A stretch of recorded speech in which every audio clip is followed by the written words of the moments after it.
I think something that every AppSec product security leader needs to be thinking about is who am I going to be talking to make progress. Most organizations I've been at, you've got your product team, sort of like the business side, you've got your engineering team, you've got your operations teams. And for me, it's sort of, figuring out who's doing what, who's the stakeholder, kind of figuring out the racy of it all. And, like for me, I'm always trying to figure out who the business people are that are impacting those products, those applications. Welcome to the Head of the Breach podcast, where we talk everything offensive security. All right, Sean. So tell me, what do you not want to do in an AppSec program? What do I not want to do? Oh, man. I don't want to fill backlogs with things that are never going to see work. I think a lot of times in security, we're like, oh, get all the tools, get all the things, get all the findings, and that's great. But if there's no bandwidth to deal with those things, and you just take this dump truck of data over and you fill up backlogs, it's like you're not really doing security. You're doing findings, but that's not security. And for me, I say this a lot, like, I'm here for the business. I'm here for the organization. I'm not here for my own purposes. I'm not here just to prove how much stuff I can find and how bad I can make you look. I'm here to advise on risk, point out what risk exists, advise on how to deal with that risk, and let the business leaders make those decisions. What kind of risk are we willing to carry? Because the cost benefit's there for us, and what's not, and we need to take care of that. And that's not necessarily my skill set. I'm happy to do what I'm good at, and I'm happy to advise on the things that I know and let business leaders do their thing. Yeah. What are your skill sets? What are your ninja powers? I got bow staff skills. I got nunchuck skills. For me, it's always been about building quality software. I started out my career not in security. I was a software analyst for a lot of years doing UI, UX. And so I care about, good software that an end user is going to enjoy using. And, kind of moving into security, it just changes the perspective. It's not just the use of it, but is it, quality from a security perspective? Like, can a user have confidence that their information's not going to get owned because they're using a product? That's really important to me. That's the kind of thing that, when I'm looking for, where's my next journey? That's always a question I ask myself. Like, at the end of the day, would that position be something that, I feel like I can put my head on the pillow at night and feel like, I've benefited people today with what I did? Yeah. And to kind of go back to what you were talking about earlier, which, filling the backlog, is that mostly like noise? When people say, noise, meaning just low severity findings that you have no real business impact, or like, teams should not be working on? Is that what you mean? Yeah, I mean, I certainly want to have, high signal, low noise when I do open up tickets, but, it's also, it's about understanding the cadence that business can run at, how much they can handle. It's one thing to have 100% of the findings, but if they can only work on 1% at a time, like, am I benefiting them by just throwing it over the fence all 100% at one time? Or is it better for me to have a conversation with them about the risk that's presented, that I do the analysis on the criticality of the findings, the exploitability of the findings, the reachability of the findings, and helping the business to understand what all of that means to them and where we should focus our time, whether it's in the backlog or not. Sometimes that's a perception issue. Like, do you build bridges by filling up a bug tracker with thousands of tickets? Or do you build bridges by saying, I understand what you're doing right now. I understand where you're at. And so these are the things that I think are going to move the needle for us in the short term.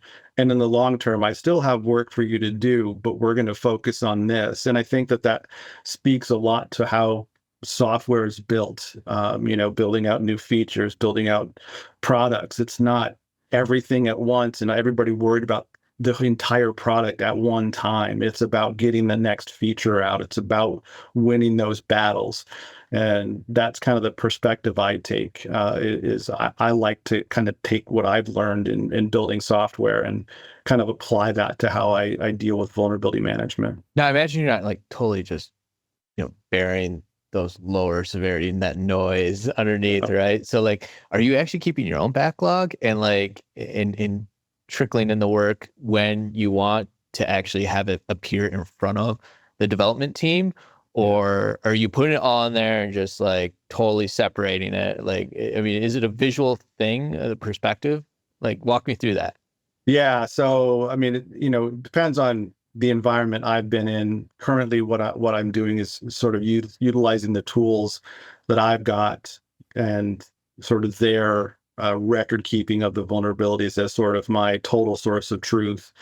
And then I'm moving in phases or buckets the things that are the next things that I want product and engineering to be focusing on. Got it. I mean, that's a problem that a lot of people have is like, it's just, you can run scanners and tools and things like that, and it's going to output a bunch of, noise, and some of that is like, hey, this is a critical vulnerability, but it's actually, false positive, right? And so, Yeah. what do you do to make sure that you maintain a good, signal versus noise level? Like, do you build teams that validate stuff? Do you rely on trusted partners to like only report to you like stuff that has business impact? How do you manage that? Yeah, great question. I personally have never been in a situation where I've had the sort of head count that I could do a lot of that myself with the talent we have to kind of go through that. So, what I do is put a lot of effort into making sure that the tools that I'm using are high quality, and that's different for every place I've been. It's not like I can cookie cutter everything, and if I move from this organization to this organization, I just take the exact same tools and I do the same thing over here. Every organization is different, every tech stack is different, and I think that it's sort of leaning on the experience I've had with different tools and understanding the environment I'm in, and building out tool sets work for that environment. I certainly have my favorites. If I was doing it just the way I would prefer to do it, I think we all have that, but I don't take each tool to each place I go and say this is the only way to do it. It's not realistic, and I think you can work with most of the tools that are out there are doing high quality work. We've made a lot of progress in the industry when it comes to false positives, but some are better than others in different environments. Yeah, and I'm sure everyone listening is like, ask him what tools he's using, but I'm not going to. Instead, I'll ask you like, what do you think about that makes a great tool? And I know that's a loaded question because it's going to depend on tech stack, it's depend on the organization you're at.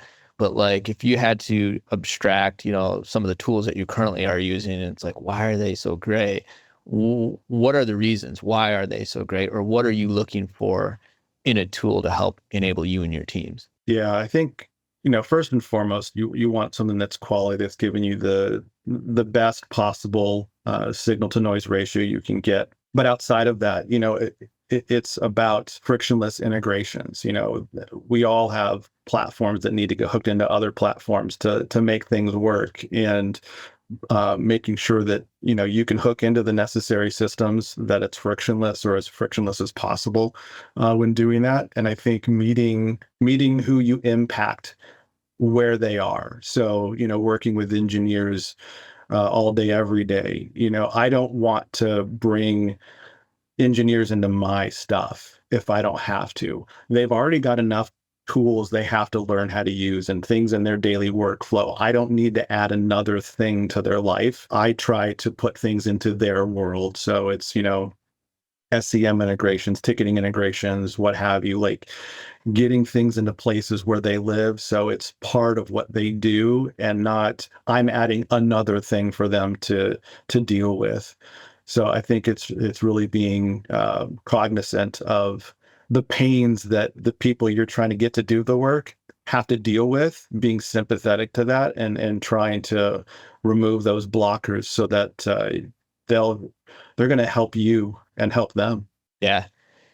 People are so crucial in this process. So like when you're working with engineers and how do you engage, or how do you think about who you talk to, who you work with, who you partner with inside your organization to help you from the security perspective in the AppSec program, right? Like, how do you help them fix the things that you're most concerned about?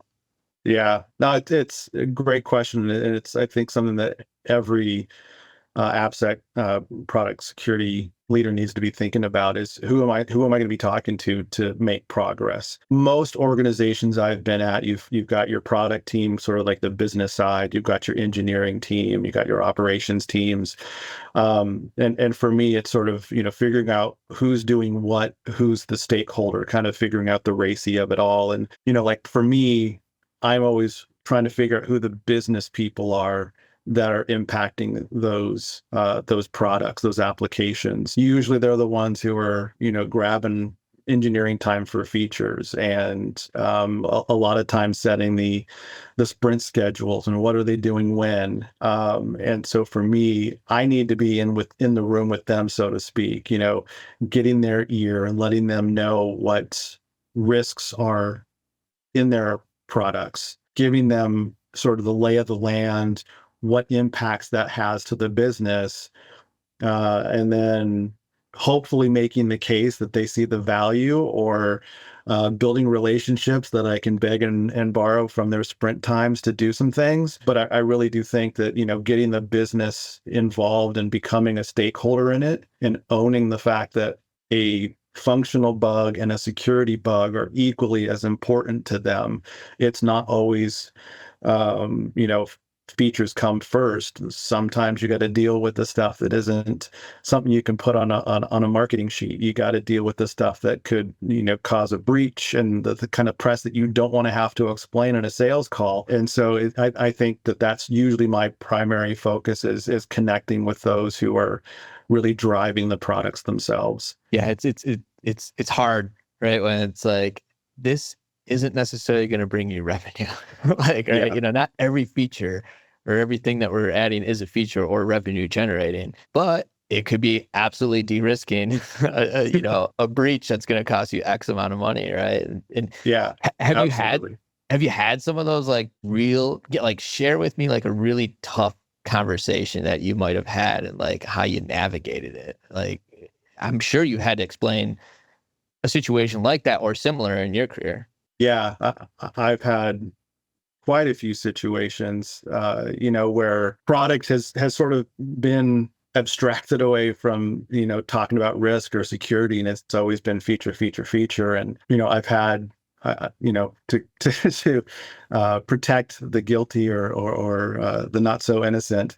I won't mention any places that these things may have occurred, but I've been in situations where data has been exfiltrated because the design of the application wasn't taking into consideration secure principles, the secure by default, and that sort of concept, and failing safely. And some of these things that really should have been conversations that we were having early on. And, when those moments happen, you have to take advantage of a crisis, if you will, that you can really meet the product leaders where they're at and say, okay, you don't want to have an explanation for this, in a future conversation with a sales prospect about, a publicized breach of data or something like that for our products. So what we need to be doing is working together in the design phase, kind of talking about threat modeling, which is, such a real need for the industry.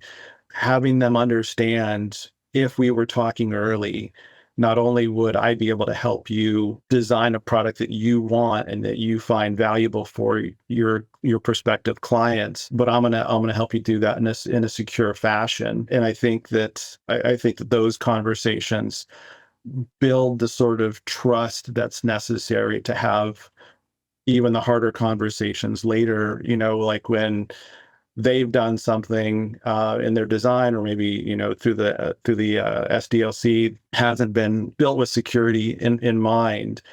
And now I've got to step in pre-production and stop something and say, like, if only we would have talked earlier, we wouldn't be holding up your release by a week or two or three or whatever, because now you have to go and do this. They were avoiding you because Yeah.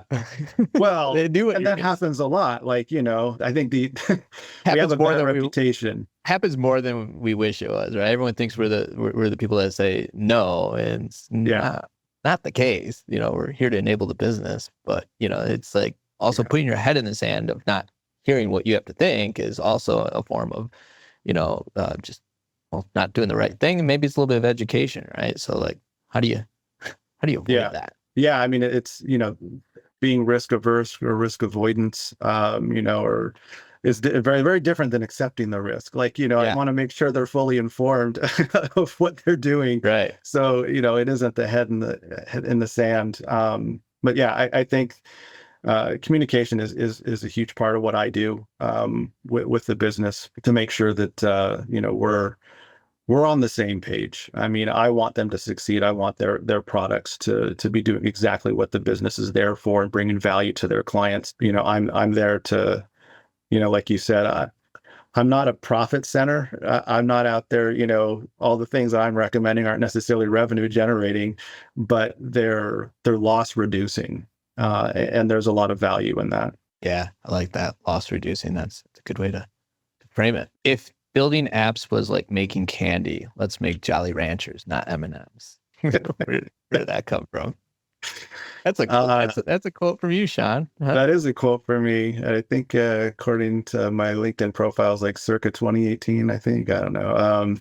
Yeah, I was having a conversation with an engineering leader, and we had a good relationship. We were collaborating over something, and we were just having discussions. And I was just kind of giving my perspective. Is a lot of the traditional sort of security mindset was like harden the outside, like make the edge impenetrable, and all the gooey stuff on the inside was nice and sweet and delicious and soft. And once they got past the exterior, that was it. It was game over. And I just said, we got to make sure that we're solid all the way through. And I just made this analogy. It's like, let's make Jolly Ranchers, not M&Ms. That's awesome. That sounds like something that just came out of a meeting, right? Yeah. And stuck.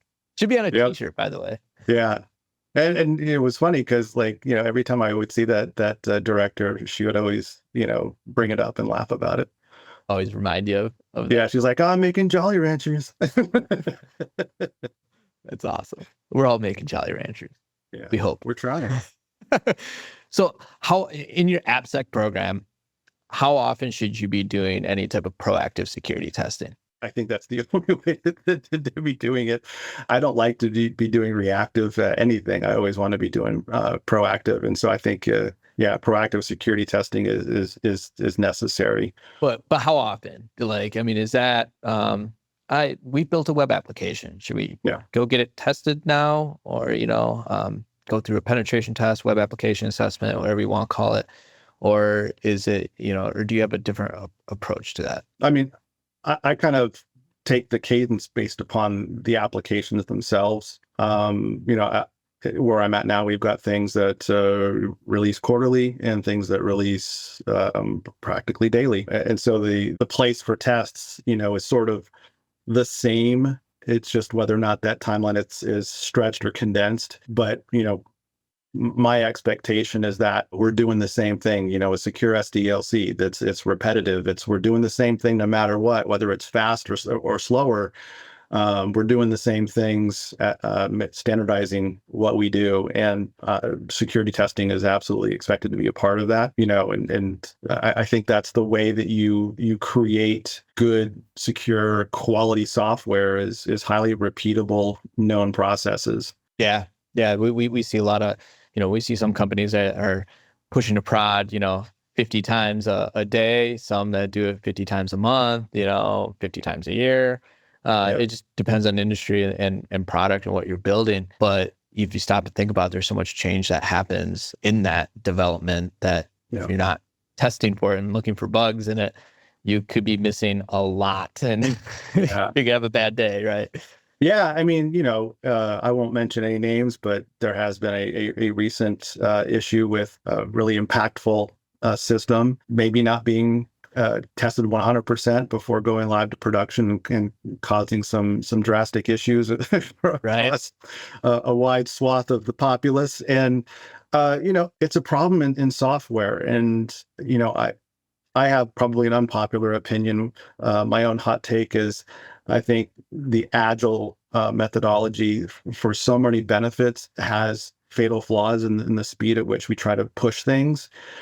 And when it comes to those risk decisions we were talking about, sometimes there's such a push to get MVP out or to get something bleeding edge to production that we skip some things and we think that we can get away with that risk, but it just takes that one time to, greatly negatively impact, I mean, your own business, let alone, world impacting events. But Everyone's data.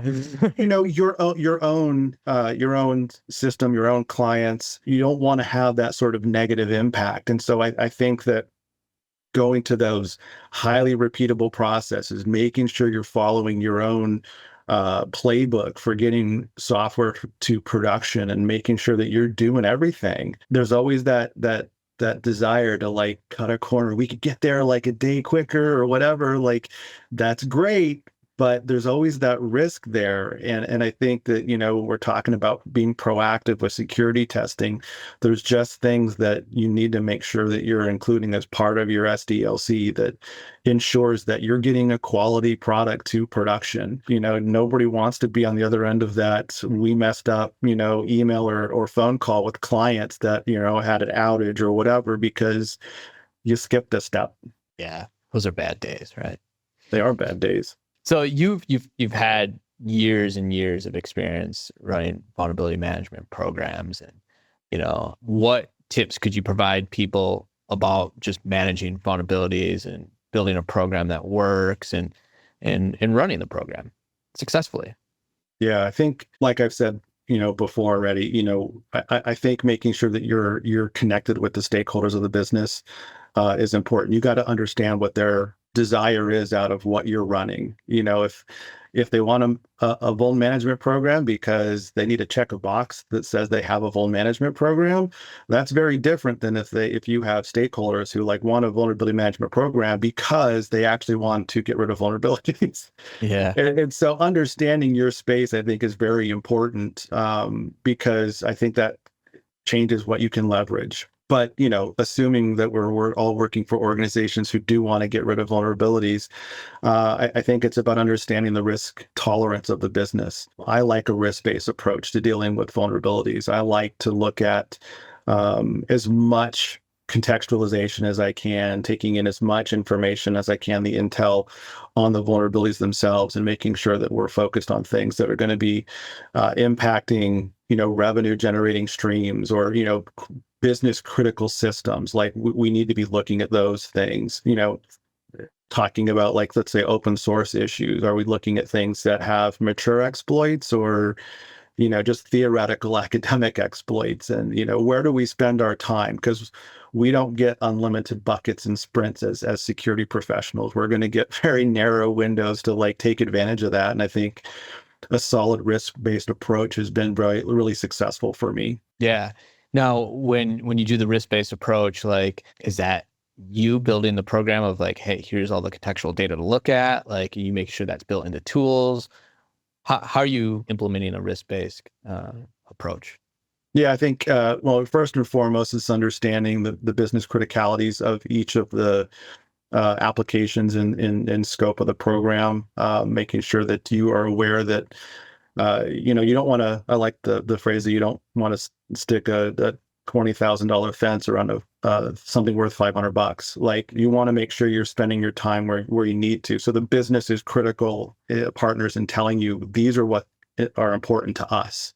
These are the things we need to make sure are protected. And then that kind of informs, okay, now I go to my sources, and that's going to be, the tooling I'm using, threat intelligence that I'm getting from the landscape, working with third parties like Sprocket, to give me information intelligence on my attack surface, on what real hands-on threat actors could do. I think taking all of that in place and using that informs what I use. I don't have a specific methodology I follow. It's sort of, kind of my own little homegrown matrix I use. Nice, nice. Two questions for you, Sean. Like, Yeah. one, what as an AppSec leader really pisses you off in your day? Like, what would be something that would make you extremely upset? It's a tough one. I'd say probably the thing that gets me most often is a lack of respect or deference. When I'm in a room with software engineers, and I find myself often explaining very simple security concepts because they believe they're the expert, they understand their application, and I think that sort of they have some knowledge of something, and so then they take that to the extreme that they're the expert in something. And so having a conversation recently about cores and configuring that and what the threat means, and the situation was somebody came back, well, why are we even spending time on this? That an attacker couldn't do this. And it's like, no, literally, that's the attack for vulnerabilities. They can do that, and they can exfiltrate all of the data. There was like zero deference that me as a security professional has any idea what I'm talking about. So it's a little maddening, but it comes with the territory. That's just an opportunity for me to take a breath and then educate somebody on what the threat is, and hopefully build an ally through that I've shown them something they thought they understood that they really didn't have enough information on. But yeah, it is sometimes not being given the deference that hey, you've been doing this for a while, maybe you know what you're talking about. Yes, that's totally safe to say. That is irritating. It's like, just like a lawyer would be irritated if I came in the room and I'm like, I'm going to play lawyer. Like, I know what I'm talking about, right? No. Right. Now, on the happier side of things, what makes Sean happy in his day? Like, what makes you smile and excited as an AppSec leader?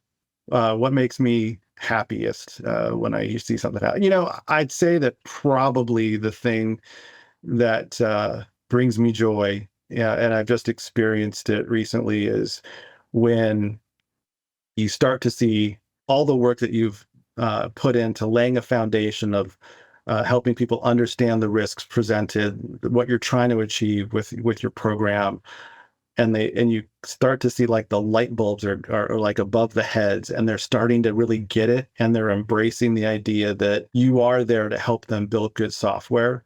You're not the no guy.